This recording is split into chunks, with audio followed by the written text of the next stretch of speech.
जी नमस्ते, मैं हूँ राकेश और स्वागत है आप सभी का हमारे यूट्यूब चैनल एजुकेशन फायर पे। बिहार सामान्य ज्ञान से रिलेटेड कुछ क्वेश्चंस के ऊपर डिस्कशन कर रहे थे। सभी क्वेश्चन को हम डिटेल रूप में देख रहे थे कि किस प्रकार से क्वेश्चंस पूछे जा सकते हैं। बेसिकली जिस राज्य का हम पेपर देने जा रहे हैं उसके बारे में हमें सामान्य जानकारी तो रहना ही चाहिए। वहाँ का राजधानी क्या है, स्थापना कब हुई थी, राष्ट्रीय पक्षी क्या है, राष्ट्रीय पशु क्या है, या फिर वहाँ का प्रसिद्ध क्या चीज़ें हैं। जहाँ पर हम जाते हैं तो वहाँ के हमें इन चीज़ों के बारे में सामान्य सा नॉलेज होना चाहिए। इसी के ऊपर आज हम डिस्कशन करेंगे, क्योंकि आपको पता है कि बीपीएससी का पेपर आने वाला है और उसमें स्वाभाविक सा बात है कि जब आप उस राज्य का अध्यापक बनने जा रहे हो तो क्या होगा, जो वहाँ का सामान्य नॉलेज है वो आपको आना चाहिए। चलिए देखते हैं हम क्वेश्चंस को। पहला है कि बिहार की राजधानी का क्या नाम है। ठीक है, क्या है बिहार की राजधानी, क्या है? आपको पता है कि बिहार की राजधानी है पटना, और यहाँ पर पटना सही आंसर हो जाएगा। ठीक है, दूसरा है बिहार राज्य की स्थापना कब हुई थी। बिहार राज्य की स्थापना कब हुई थी? इसका आंसर हो जाएगा आपका 22 मार्च 1912 को बिहार राज्य की स्थापना होती है। एक बात याद रखना है, जो ये बिहार राज्य है इससे एक राज्य अलग हुआ था। राज्य का नाम क्या है? राज्य का नाम है झारखंड।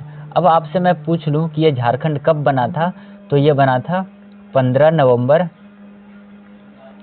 सन 2000 को बिहार राज्य से अलग होकर के झारखंड बना था। ठीक है, बिहार की राजधानी क्या है?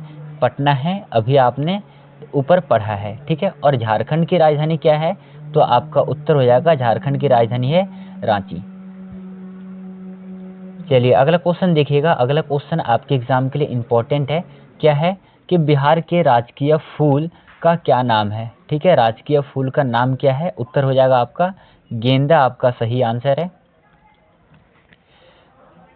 अगला है बिहार की राजकीय नदी कौन सी है? मोस्ट इम्पॉर्टेंट क्वेश्चन है, ज्योग्राफी का क्वेश्चन है ये। बताना है कि बिहार की राजकीय नदी कौन सी है। ए बी सी डी, चार ऑप्शन नहीं है, आदत हो गया। बिहार की राजकीय नदी कौन सी है? गंगा नदी है। अब यहाँ पर थोड़ा सा समझना है, यहाँ पर क्वेश्चन कैसे बनेगा। यदि पूछ ले कि सबसे लंबी नदी कौन सी है, तब आपका उत्तर हो जाएगा गंगा। और यदि पूछे सबसे चौड़ी नदी कौन सी है, चौड़ी नदी है ब्रह्मपुत्र। ठीक है, 3-4 क्वेश्चन यहाँ से बनेगा। पहला बनेगा कि गंगा नदी बिहार की राजकीय नदी है। भारत की सबसे लंबी नदी कौन सी है? भारत की सबसे लंबी नदी है गंगा नदी। भारत की सबसे चौड़ी नदी कौन सी है? ब्रह्मपुत्र नदी। और यदि विश्व की सबसे लंबी नदी पूछ ले तो विश्व की सबसे लंबी नदी हो जाएगी आपकी नील नदी। और विश्व की सबसे चौड़ी नदी कौन सी है? तब आपका उत्तर हो जाएगा अमेजन। ठीक है, तो देखिए यहाँ से कितना क्वेश्चन बना है, 1 2 3 4 और ये राजकीय नदी 5। तो इन पांचों ही क्वेश्चन को आपको ध्यान में रखना है। चलिए अगला क्वेश्चन है आपके लिए कि नालंदा विश्वविद्यालय की स्थापना किस काल में हुई थी। सबसे पहले कि नालंदा विश्वविद्यालय कहाँ पर है? यह है आपका बिहार में। बिहार में कहाँ पर है? पटना में है। ठीक है, और इसकी स्थापना किस काल में हुई थी? गुप्त काल में हुई थी। ठीक है, ये आपको याद रखना है। अगला है बिहार के वर्तमान मुख्यमंत्री का क्या नाम है। तो वर्तमान मुख्यमंत्री कौन है? नीतीश कुमार है, ये आपको याद रखना है। चलिए अगला क्वेश्चन है कि ज्ञानपीठ पुरस्कार प्राप्त करने वाला बिहार पहला व्यक्ति कौन है। मतलब बिहार का पहला व्यक्ति कौन है जिन्होंने ज्ञानपीठ पुरस्कार प्राप्त किया है? तो इसका उत्तर हो जाएगा रामधारी सिंह दिनकर। ठीक है, रामधारी सिंह दिनकर कौन है? ज्ञानपीठ पुरस्कार प्राप्त करने वाले बिहार के प्रथम व्यक्ति है। ज्ञानपीठ पुरस्कार प्राप्त करने वाले बिहार के पहले व्यक्ति थे रामधारी सिंह दिनकर। और इनका जो कविता है क्या है? अभी ना होगा मेरा अंत, अभी अभी ही तो आया है मेरे वन में मृदुल बसंत। ये क्लास 8 के क्लास में लगा है हिंदी के किताबों में, तो ये आपको याद रखना है। अगला है बिहार का राजकीय पशु कौन सा है? उत्तर हो जाएगा आपका बैल जो है बिहार का राजकीय पशु है। चलिए अगला क्वेश्चन देखिएगा, बिहार का राजकीय पेड़ कौन सा है? मोस्ट इम्पॉर्टेंट क्वेश्चन है, बिहार का राजकीय पेड़ कौन सा है? उत्तर हो जाएगा आपका पीपल का पेड़ क्या है? बिहार का राजकीय पेड़ है, ये आपको याद रखना है। चलिए अगला क्वेश्चन है आपके लिए कि बिहार में सर्वाधिक जनसंख्या वाला जिला कौन सा है? सबसे पहले बात कर लेते हैं हम जिला की। तो बिहार में कितने जिले हैं?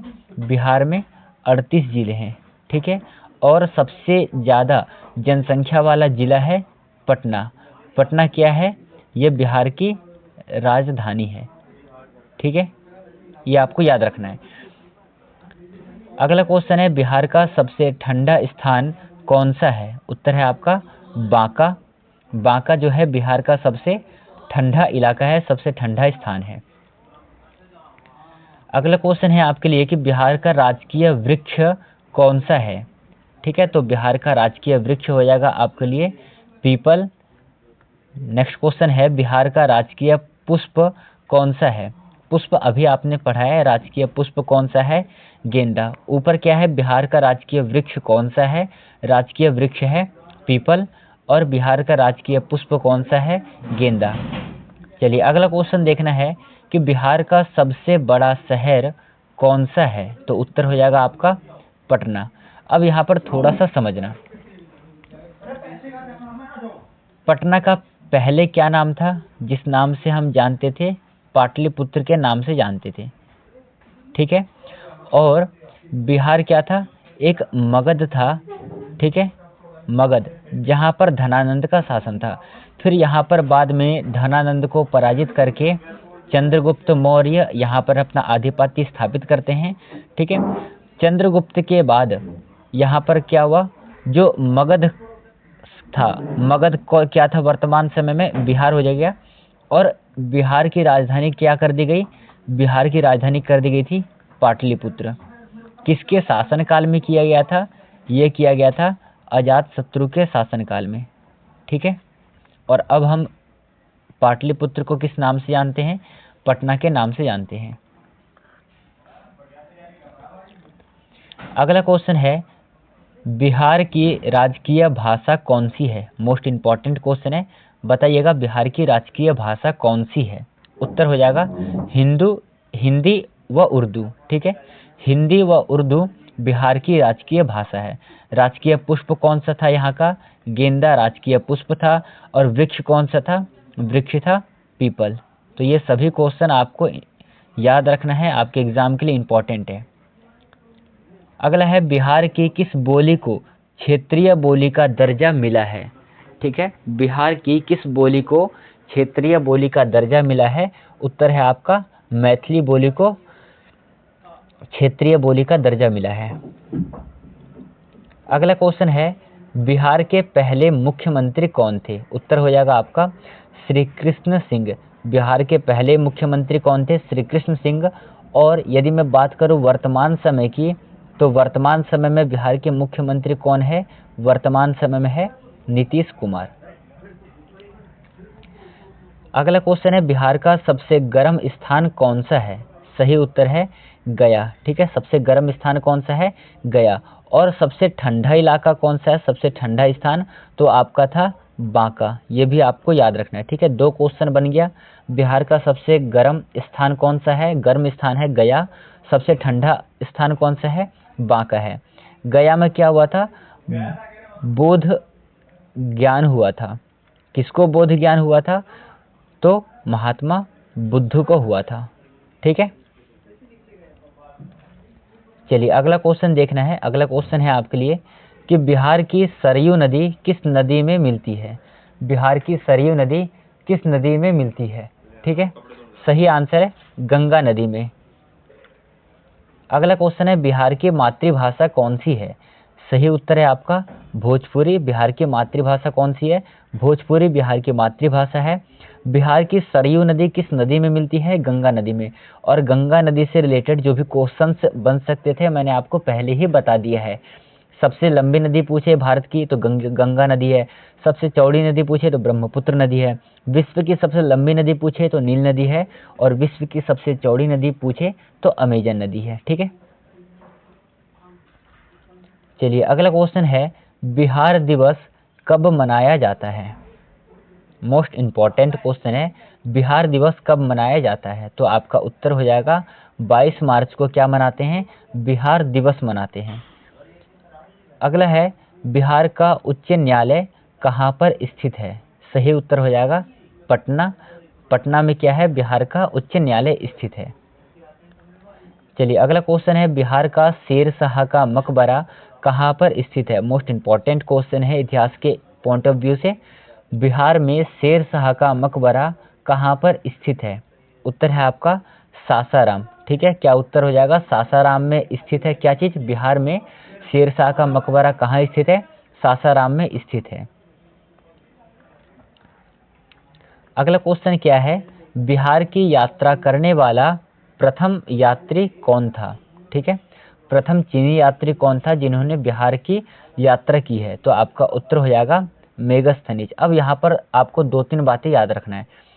मेगास्थनीज एक किताब लिखा है जिसका नाम है इंडिका। ठीक है, इंडिका नामक किताब के लेखक कौन है? मेगास्थनीज। ये कहाँ का रहने वाला था? ये मोरक्को का रहने वाला था। और मोरक्को कहाँ पर है? ये है अफ्रीका में। अफ्रीका की भाषा क्या है? अफ्रीका का भाषा है जुलू। ठीक है, तो देखिए कितना क्वेश्चन बना है। बिहार की यात्रा करने वाले पहले चीनी यात्री कौन थे? मेगास्थनीज। मेगास्थनीज कौन सी किताब लिखते हैं? इंडिका नामक बुक लिखते हैं। कहाँ के रहने वाले थे? मोरक्को के रहने वाले थे। मोरक्को कहाँ पर है? अफ्रीका में। अफ्रीका की भाषा क्या है? जुलू भाषा है। चलिए अगला क्वेश्चन है, बिहार राज्य में कौन सी भाषा प्रचलित नहीं है? उत्तर होगा आपका अवधी भाषा प्रचलित नहीं है। ठीक है,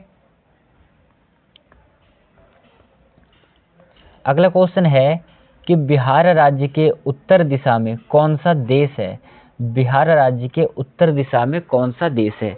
आपका उत्तर हो जाएगा इसका उत्तर दिशा में उत्तर है आपका नेपाल। ठीक है, नेपाल की राजधानी क्या है? काठमांडू। काठमांडू ये क्या है? ये नेपाल की राजधानी है। अगला क्वेश्चन है, प्राचीन काल में बिहार को किस नाम से जाना जाता था? सही आंसर हो जाएगा मगध प्रदेश। ठीक है, प्राचीन काल में किस नाम से जानते थे हम बिहार को? मगध प्रदेश के नाम से जानते थे। अगला क्वेश्चन है कि बिहार में बॉक्साइट खनिज किस जिले में पाया जाता है? उत्तर हो जाएगा मुंगेर। मुंगेर में क्या पाया जाता है? बॉक्साइट खनिज पाया जाता है। आपका मुंगेर सही आंसर है। चलिए अगला क्वेश्चन है, बिहार की सीमा किस देश की सीमा को स्पर्श करती है? मोस्ट इम्पॉर्टेंट क्वेश्चन है, ये आपका भूगोल का क्वेश्चन हो जाएगा। बताइएगा कि बिहार की सीमा किस देश की सीमा को स्पर्श करती है? सही आंसर क्या है? नेपाल। और अभी आपने देखा नेपाल की राजधानी क्या है? काठमांडू है। अगला क्वेश्चन है, बिहार में मगध विश्वविद्यालय कहाँ पर स्थित है? मोस्ट इम्पॉर्टेंट क्वेश्चन है। उत्तर है इसका बोध गया। ठीक है, कहाँ पर स्थित है? यह है बोध गया में। क्या चीज़ स्थित है? मगध विश्वविद्यालय स्थित है। चलिए अगला क्वेश्चन देखिएगा। अगला क्वेश्चन आपके एग्जाम के लिए है, बिहार में सबसे कम साक्षरता वाला जिला कौन सा है? अभी मैंने आपको बताया था बिहार में कितने जिले हैं? 38 जिले हैं। और 38 जिलों में से सबसे कम साक्षरता वाला जिला है पूर्णिया। ये आपको याद रखना है। अगला क्वेश्चन है, जनसंख्या में बिहार का सबसे छोटा जिला कौन सा है? जनसंख्या की दृष्टि से बिहार का सबसे छोटा जिला है शेखपुरा। ठीक है, शेखपुरा क्या है? सबसे छोटा जिला है। चलिए अगला क्वेश्चन देखना है। अगला क्वेश्चन है आपके लिए कि बिहार में छठ के पर्व पर मनाई जाने वाली मुख्य मिठाई क्या है? बनाई जाने वाली मुख्य मिठाई क्या है? सही आंसर है ठेकुआ। ये आपको याद रखना है। जो लोग बिहार से होंगे वो भली भांति परिचित होंगे इससे। अगला है कि बिहार दिवस किस दिन मनाया जाता है? अभी आपने पढ़ा है किस दिन मनाया जाता है? 22 मार्च को। प्रत्येक 22 मार्च को हम क्या मनाते हैं? हम बिहार दिवस मनाते हैं। ठीक है, ये भी आपको याद रखना है। अगला क्वेश्चन है कि बिहार में सबसे कम जनसंख्या वाला जिला कौन सा है? शेखपुरा, ये डबल हो गया है। अगला क्वेश्चन है बिहार में किस जिले में सबसे कम लिंगानुपात है? किस जिले में सबसे कम लिंगानुपात है? उत्तर हो जाएगा आपका मुंगेर। बिहार का राज्य का प्रतीक चिन्ह क्या है? बिहार राज्य का प्रतीक चिन्ह क्या है? मोस्ट इंपॉर्टेंट क्वेश्चन है, आप इसे वीवीआई करना, वेरी वेरी इंपॉर्टेंट क्वेश्चन, ठीक है, वेरी वेरी इंपॉर्टेंट क्वेश्चन है ये। बिहार राज्य का प्रतीक क्या है? प्रतीक चिन्ह है 2 स्वस्तिक चिन्हों से घिरा हुआ बोधिसत्व, ठीक है, ये आपको याद रखना है। चलिए अगला क्वेश्चन है आपके लिए, बिहार का सबसे कम जनसंख्या घनत्व वाला जिला कौन सा है? सबसे कम जनसंख्या घनत्व वाला जिला हो जाएगा कैमूर, ठीक है। और बिहार में कितने जिले हैं? 38 जिले हैं, अभी आपने पढ़ा है। अगला क्वेश्चन है, निम्न में से बिहार में कहाँ पर सूती वस्त्र उद्योग केंद्र नहीं है? सही उत्तर हो जाएगा शाहपुर। चलिए आज का अगला और अंतिम क्वेश्चन है, बिहार की राजधानी पटना का पुराना नाम क्या था? और हम किस किस नाम से जानते हैं पटना को? तो देखना किस किस नाम से जानते हैं, पाटलिपुत्र, पाटलीग्राम, कुसुमपुर और अजीमाबाद। अब तक इन 2 जगहों से उन्होंने क्वेश्चन को बनाया है, प्रश्नोत्तर पूछा जा चुका है पेपर में। बाकी बात जो 2 है ये अब तक नहीं पूछे गए हैं, तो हो सकता है आगे आने वाले एग्जाम में यहाँ से प्रश्न बना सकते हैं, ठीक है, तो आपको याद कर लेना है। तो आज के इस सेशन में हमने मोस्ट इम्पॉर्टेंट 40 क्वेश्चन के ऊपर डिस्कशन किया है। क्लास नंबर कौन सा था?